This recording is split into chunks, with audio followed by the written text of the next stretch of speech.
பத்மஸ்ரீ விருது பெற்ற கிரிக்கெட் வீரர் அஸ்வினுக்கு அதிமுக பொதுச் செயலாளர் எடப்பாடி கே பழனிசாமி வாழ்த்து தெரிவித்துள்ளார். இது குறித்து அவர் வெளியிட்டுள்ள எக்ஸ் தள பதிவில், கிரிக்கெட் விளையாட்டில் தனக்கென தனி முத்திரை பதித்தவர் அன்பு சகோதரர் அஸ்வின் என குறிப்பிட்டுள்ளார்.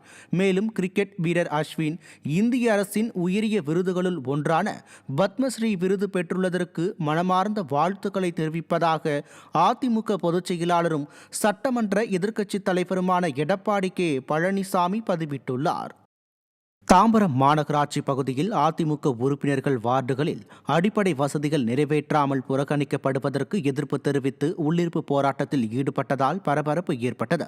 மாநகராட்சி கூட்டம் தொடங்கியவுடன் அதிமுக மாமன்ற உறுப்பினர்கள் தங்கள் வார்டு பிரச்சினைகளை குறித்து பேச முயன்றனர். அப்போது திமுக உறுப்பினர்கள் அமளியில் ஈடுபட்ட நிலையில் எதிர்க்கட்சித் தலைவர் சோலையூர் சங்கர் பேசுவதற்கு மைக்கை போட்ட போது அதை பறித்து பம்மல் மண்டல குழு தலைவர் கருணாநிதி அடாவடியில் ஈடுபட்டார். இதையடுத்து அதிமுக உறுப்பினர்கள் உள்ளிருப்பு போராட்டத்தில் ஈடுபட்டதை அடுத்து அதிகாரிகள் சமரச பேச்சுவார்த்தையில் ஈடுபட்டனர். பின்னர் செங்கல்பட்டு மேற்கு மாவட்ட கழக செயலாளர் சிட்லப்பாக்கம் ச ராஜேந்திரன் தலைமையில் அதிமுக உறுப்பினர்கள் மாநகராட்சி ஆணையரை சந்தித்து அதிமுக உறுப்பினர்கள் வார்டு புறக்கணிக்கப்படுவதற்கு கடும் கண்டனம் தெரிவித்தனர்.